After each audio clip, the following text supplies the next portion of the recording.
जय हिंद, मैं नीलेश कुमार स्वागत करता हूँ आपका अपने YouTube channel target Bihar board history में।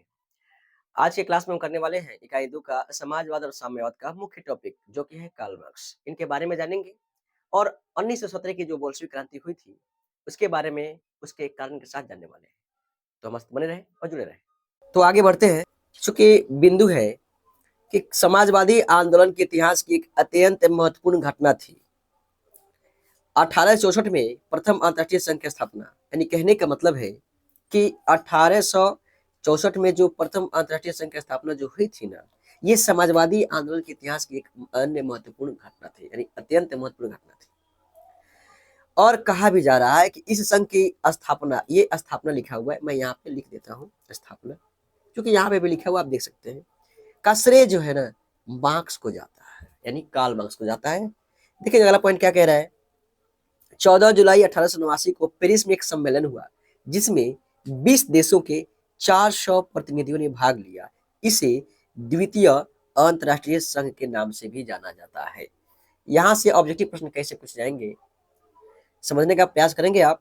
पूछा जाएगा कि पेरिस में एक सम्मेलन हुआ कब, जब 14 जुलाई 1889 को। उसमें कितने देशों ने भाग लिया, तो आपका सही उत्तर होना चाहिए 20 देशों ने। और पूछा भी जा सकता है कि कितने प्रतिनिधियों ने भाग लिया था, तो आपका सही उत्तर होना चाहिए 400 प्रतिनिधियों ने। और मैं बता देना चाहता हूं, इसे ही द्वितीय अंतरराष्ट्रीय संघ के नाम से भी जाना जाता है। बात समझ में आ गई, देखेंगे आगे। द्वितीय अंतरराष्ट्रीय संघ सम्मेलन में यह निर्णय लिया गया कि प्रत्येक वर्ष 1 मई का दिन मजदूर वर्ग की एकता दिवस के रूप में मनाया जाएगा और मजदूरों के लिए 8 घंटे के कार्य दिवस की मांग किया जाना भी तय किया गया। इसका अंतर्राष्ट्रीय सचिवालय ब्रुसेल्स में स्थापित किया। यहाँ पे ये नहीं रहेगा। तब से 1 मई 1890 को सारे यूरोप और अमेरिका में लाखों मजदूरों ने हड़ताल और प्रदर्शन किया। तब से 1 मई को अंतर्राष्ट्रीय मजदूर दिवस के रूप में सारे संसार में मनाया जाता है। पूछा जाएगा कि अंतर्राष्ट्रीय मजदूर दिवस कब मनाया जाता है, तो आपका सही उत्तर होना चाहिए 1 मई 1890 को। ठीक है।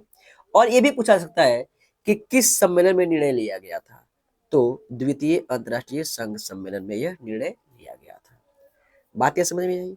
बढ़ा जाए आगे, लेकिन एक और मैं चीज बता देना चाहता हूँ। अगर पूछा जाए कि अंतर्राष्ट्रीय मजदूर दिवस 1 मई 1890 को जब क्या हुआ, बनाना चालू हो गया, यानी 1 मई को मनाया जाता है, ऐसा क्यों हुआ, क्यों मनाया जाता है, तो आपको ये वाला स्टोरी लिखना पड़ेगा। ठीक है।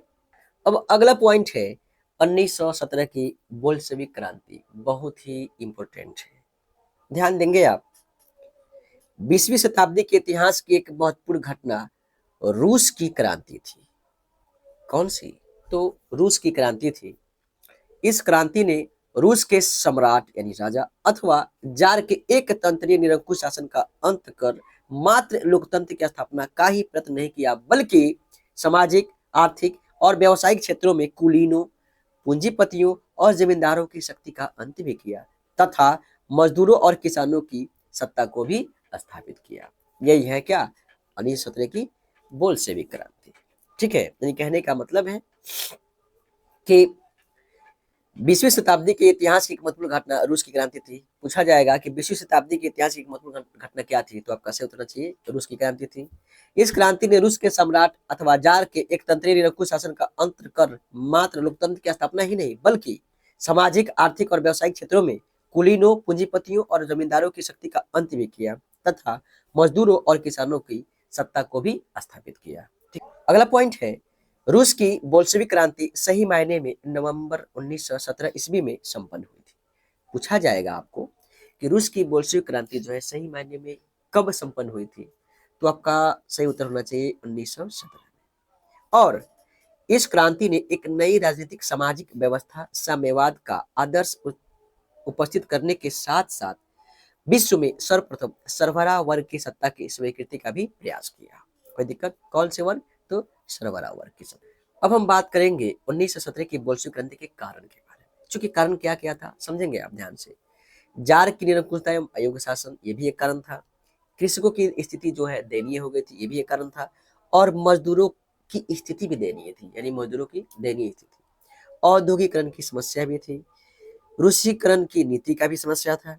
भाई विदेशी घटनाओं का प्रभाव जैसे कि क्रीमिया का युद्ध, जापान से पराजय तथा 1905 की क्रांति भी, ये सभी कारण थे। दो और कारण है, देखिए आगे। रूस में मार्क्सवाद का प्रभाव भी था तथा बुद्धिजीवियों का योगदान भी था, और तत्कालिक कारण प्रथम विश्व युद्ध में रूस की पराजय भी, ये भी महत्वपूर्ण कारण था। ठीक है, आज का क्लास यहीं पे एंड होता है, चूंकि तबीयत सही नहीं है इसलिए थोड़ी सी समस्या आ गई है। आज का क्लास छोटा ही रह रहा है, और आगे क्लास में इसके बहुत ही शानदार पॉइंट लेकर के आने वाले हैं। तो मैं जैसे कि आप लोग को हर एक क्लास में बताता हूँ, और आज भी बताना चाहता हूँ कि आप हमारे प्ले लिस्ट से जा करके पूरा का पूरा वीडियो जो है आप वॉच करें। और मैंने लेसन 1 कंप्लीट करवा चुका है, और ये लेसन 2 चल रहा है, जैसे कि समाजवाद और साम्यवाद। बहुत ही विस्तार से हमने समझाने का प्रयास भी किया हुआ है। अच्छा लगा है तो आप लाइक भी कर सकते हैं, अपने जो दोस्त वगैरह हैं उनके पास शेयर भी आप कर सकते हैं। ये तो पूरी आज़ादी है, वो आपके काम है, कर सकते हैं। ठीक है, मिलते हैं अगले क्लास में। जय हिंद।